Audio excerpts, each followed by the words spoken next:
Sifat 20 kaitannya dengan diri kita. Jadi ada 20 yang wajib, 20 yang mustahil, 1 yang jaiz. Yang jaiz itu artinya Allah atau disebut dengan sifat ya, mungkin. Bisa jadi Allah melakukan dan bisa jadi Allah tidak melakukan. Kita lengkapi, melengkapi dari kajian sifat 20 yaitu yang tingkat 9 atau sering disebut dengan lam 9.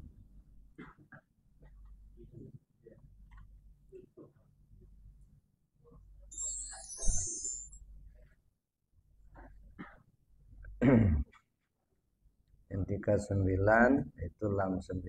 Jadi kalau dihimpun 20 yang wajib, 20 yang mustahil, 1 yang jaiz. Jadi sudah 41 ditambah 9 aqaid itu menjadi 50.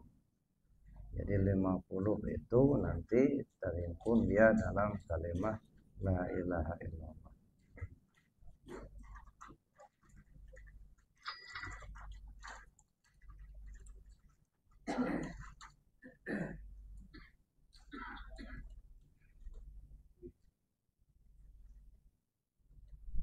Yang pertama, tidak wajib bagi Allah menciptakan atau tidak menciptakan sesuatu.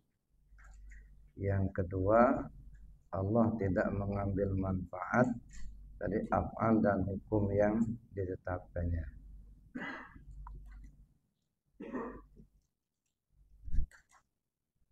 Ini yang pertama.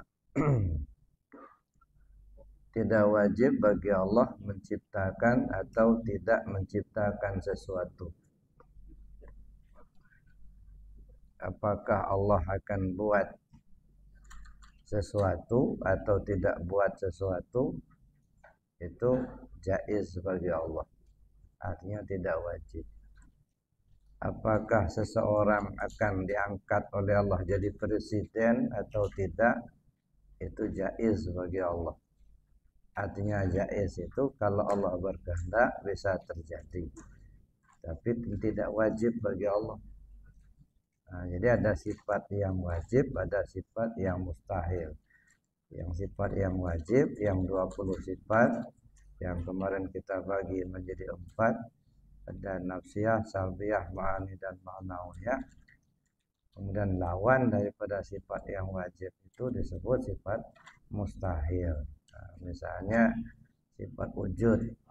Wujud itu artinya ada. Lawannya mustahil tiada. Kemudian sifat qidam, terdahulu. Mustahil Allah Ta'ala itu terkemudian. Jadi sifat mustahil itu adalah lawan daripada sifat wajib. Ada sifat jaiz, ya sifat wajib. Sifat jaiz itu artinya sifat mungkin. Bisa jadi kalau Allah menghendaki, bisa juga tidak terjadi kalau Allah tidak menghendaki. Tidak wajib bagi Allah menciptakan atau tidak menciptakan, mengadakan yang belum ada, meniadakan yang sudah ada, mengabulkan permintaan hamba, tidak mengabulkan permintaan hamba. Kita berdoa tidak wajib dikabulkan, tapi kalau Allah mengabulkan juga tidak mustahil.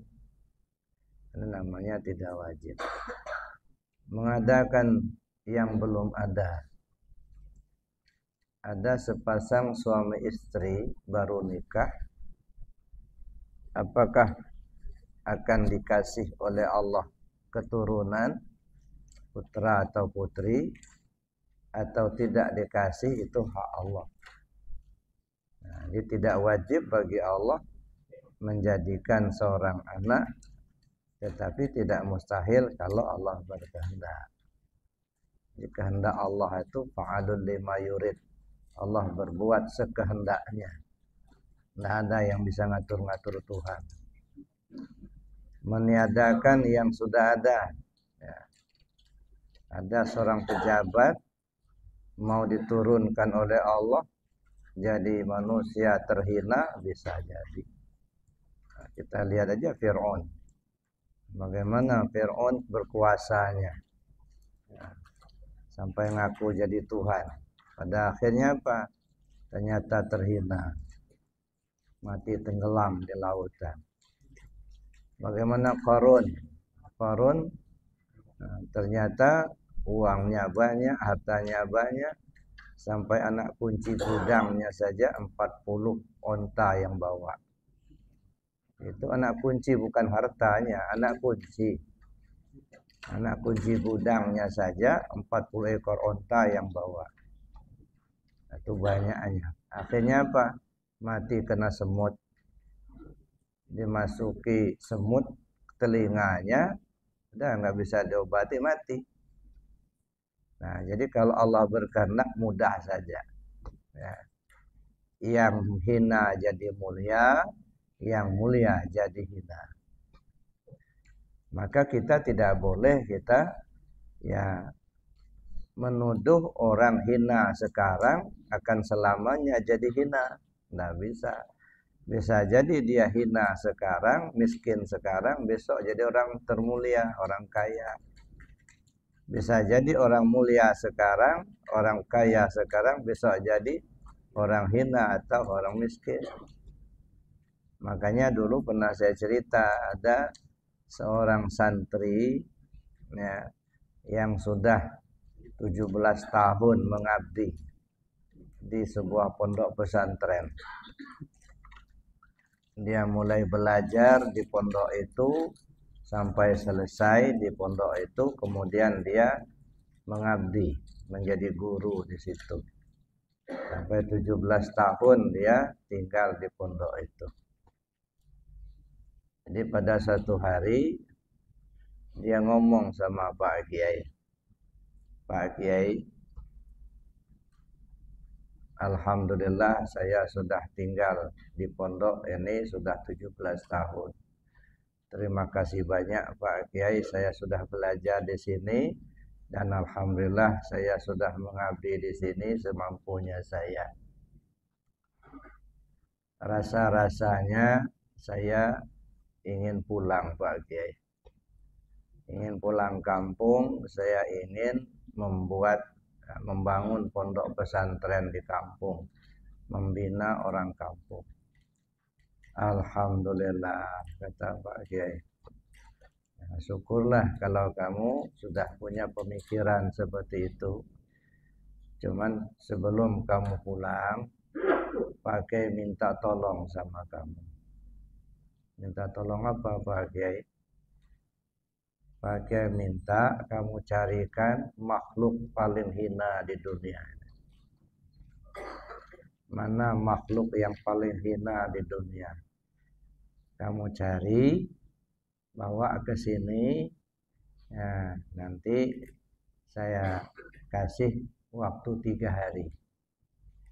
Silahkan kamu cari makhluk yang paling hina di dunia.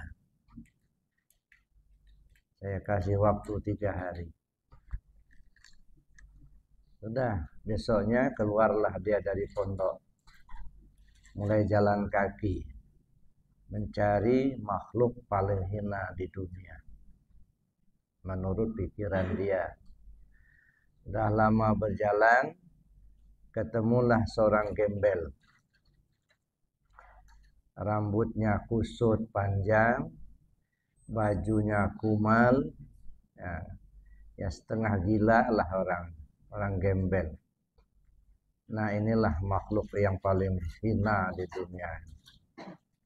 Sudahlah dia mandi saja tidak, apalagi mau ibadah, kata dia. Dia inilah makhluk yang hina. Allah suruh beribadah, dia enggak mau ibadah. Allah suruh dia untuk membersihkan, mensucikan diri, dia tidak mau. Kerjanya cuman mabuk-mabukan. Ya, nggak pernah ibadah, inilah makhluk paling hina. Kemudian didatanginya, Mas, bisa nggak minta tolong? Minta tolong apa? Minta tolong saya bawa Mas sama-sama ke pondok saya menghadap Pak Kiai. Boleh? Di mana? Di situ. Nah, berangkatlah mereka berdua jalan kaki. Ya. Dalam pikiran si santri ini, inilah manusia paling hina di dunia. Ya. Mandi jarang, ibadah tidak. Jalan kaki. Kira-kira sudah separuh perjalanan, mulai berpikirlah orang ini tadi, santri ini. Ya sekarang orang ini hina, tidak beribadah.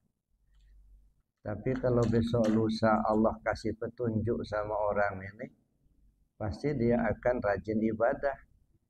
Boleh jadi dia lebih mulia dari saya. Nah, berpikirlah dia, berperanglah antara pikirannya dengan hatinya. Dibawa enggak, bawa enggak. Kalau saya bawa, saya maksudnya ini makhluk paling hina di dunia. Ya sekarang, kalau besok lusa Allah beri petunjuk, boleh jadi dia menjadi manusia yang mulia di sisi Allah. Berarti saya ini salah. Ya udah berpikir seperti itu, ngomong, Mas, nggak jadi ke pondok, Mas. Nggak jadi? Nggak. Kenapa? Nggak jadi aja. Jadi ya udah balik aja lagi. Nah, balik. Nggak jadi. Besok pagi, ya, hari kedua ini, jalan lagi. Cari makhluk paling hina di dunia. Nah, sudah lama berjalan. Tiba-tiba ngelihat seekor anjing kurapan. Nah, anjing kurus, kurapan. Nah inilah makhluk paling hina di dunia. Ya. Sudahlah dia makhluk yang diharamkan. Kemudian dia sakit-sakitan, kurus pula. Nah inilah. Digendongnya lah anjing itu. Ya. Mau dibawa ke Pak Kiai. Ya, inilah saya mau tunjukkan, inilah makhluk paling hina di dunia. Dah digendongnya anjing itu, udah jalan kaki sambil gendong anjing kurus kurapan itu. Sudah separuh perjalanan menuju pondok, mulai berpikir, iya dia ini kan makhluk Allah juga. Walaupun dia anjing yang diharamkan, tapi kan dia makhluk Allah. Beruntung dia kalau dia mati nggak diminta tanggung jawab sama Allah. Kalau saya, kalau mati diminta tanggung jawab sama Allah. Apa saya bisa menjawab pertanyaan Munkar dan Nakir nanti? Kalau nggak bisa, berarti lebih mulia dia dari saya. Berpikirlah dia, akhirnya dilepaskannya anjing. Nggak jadi dibawa ke pondok. Pulang ke pondok. Hari ketiga dia nggak keluar, ngurung diri dalam kamar. Kuncinya kamar, pintu kamar dia sendirian. Sore-sore kena nggak keluar-keluar, dipanggil sama Pak Kiai. Nah, ke sini dulu. Ya Pak Kiai. Sudah dilaksanakan perintah Pak Kiai. Sudah Pak Kiai. Mana makhluk yang paling mulia, yang paling hina di dunia itu? Kan pakai suruh kamu mencari makhluk paling hina di dunia. Kok enggak kamu lakukan? Sudah saya lakukan Pak Kiai. Mana? Diam. Nggak lama netes air matanya. Saya Pak Kiai yang paling hina di dunia itu. Saya sudah menuduh orang, dia tidak beribadah, dia yang paling hina. Padahal kalau Allah beri petunjuk, mungkin dia lebih mulia dari saya. Berarti saya yang salah, nuduh orang, gak baik Pak Kiai. Saya sudah gendong anjing, menurut saya inilah makhluk paling hina. Tapi dia kan makhluk Allah juga. Kalau dia mati tidak diminta tanggung jawab. Kalau saya Pak Kiai, kalau saya mati akan diminta tanggung jawab oleh Allah. Apa saya bisa mempertanggungjawabkan apa yang saya perbuat? Berarti saya sudah menuduh makhluk Allah anjing itu yang hina. Padahal saya pakai yang hina itu. Saya sudah salah menilai orang. Saya sudah salah menilai makhluk Allah. Saya pakai yang paling hina di dunia itu. Alhamdulillah, kata Pak Kiai. Inilah yang saya maukan. Walaupun kamu punya ilmu tinggi, punya ilmu banyak, jangan pernah merasa lebih dari orang lain.